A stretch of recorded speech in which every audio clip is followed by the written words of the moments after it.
A two-day dry run for coronavirus vaccine program started this morning in Andhra Pradesh, Punjab, Gujarat and Assam. Focus on management of possible adverse events after immunization and dry runs that include checks on cold storage and transportation arrangements will be part of program that will be carried out in the chosen districts in each state. All the states will report the observations recorded during the program to the center. The government plans to cover 30 crore people in the first phase when it rolls out a vaccine for coronavirus.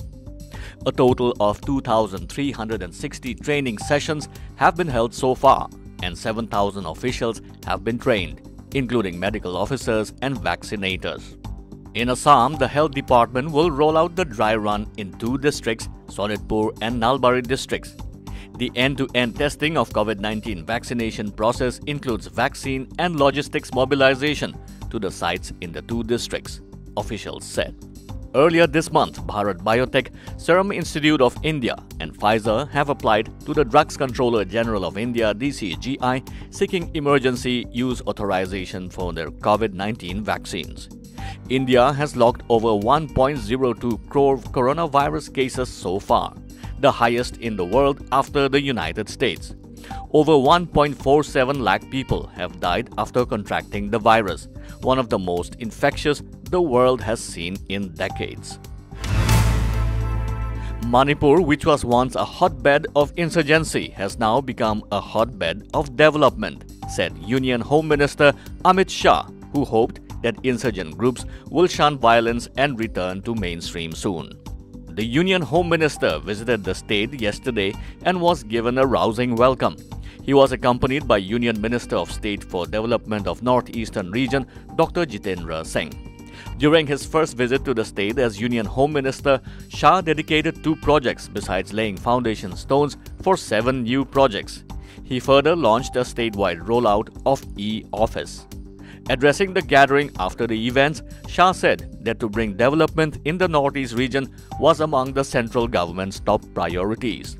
He claimed that the BJP-led NDA government at the centre under the leadership of Prime Minister Narendra Modi has given a new identity to the northeastern region and that Manipur had been moving on its path of development under the leadership of Prime Minister Modi and Chief Minister N. Biren Singh. Stating that the Modi government has taken several landmark decisions to empower the people of Northeast and Manipur, Shah said that Inner Line Permit was the biggest gift to the people of the state from the Prime Minister.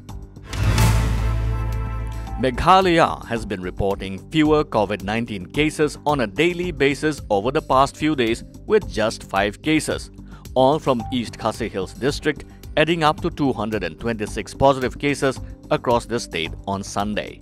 On the other hand, 5 persons who had returned from the United Kingdom to Shillong on November 21 have tested negative for the viral infection. Though the returnees from United Kingdom have tested negative and show no symptoms for the new variant of SARS-CoV-2 virus, all 5 of them have been asked to isolate themselves and the health workers are keeping a close watch on their health status, an official said.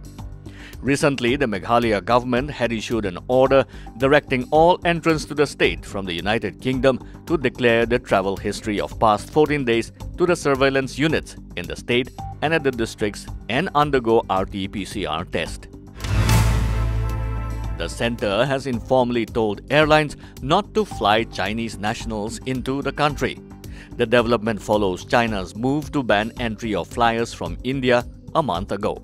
Although flights operating between India and China presently stand suspended, Chinese nationals eligible to fly as per current rules for foreigners have been doing so by traveling to a third country with which India has signed an air bubble agreement, and from there they then fly to India.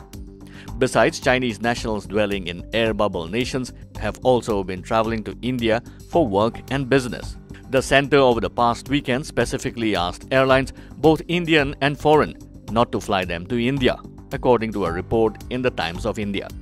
Reacting to the report, Civil Aviation Minister Hardip Singh Puri said it is wrong to make suggestions as to citizens of which country should come. There is no such information from our side, Puri said, as quoted by news agency ANI. European Union nations have kicked off a coordinated effort on Sunday to give COVID-19 vaccinations to the most vulnerable among the bloc's nearly 450 million people, marking a moment of hope in the continent's battle against the worst public health crisis in a century. Healthcare workers, the elderly, and leading politicians got some of the first shots across the 27-nation bloc to reassure the public that the vaccinations are safe and represent the best chance to emerge from the pandemic. The vaccines developed by Germany's BioNTech and American drug maker Pfizer started arriving in super cold containers at EU hospitals on Friday from a factory in Belgium. Altogether, the EU's 27 nations have recorded at least 16 million coronavirus infections and more than 336,000 deaths. A group of farmers protesting the new agricultural legislations banged pots and utensils on Sunday during Prime Minister Narendra Modi's Man Ki Baat radio program to express their discontent against the Prime Minister and his government. The farmers said they did not wish to listen to a leader who was not willing to listen to them. The call for the protest was given by Swaraj India President Yogendra Yadav last Sunday. On December 27th, when the Prime Minister gives his Man Ki Baat radio address, farmers will say, "We are tired of listening to your Man Ki Baat. When will you listen to our Man Ki Baat?" So we will bang utensils so that the noise of his Man Ki Baat doesn't reach us. Like, subscribe, and hit the bell icon for news that matters and stories that inspire.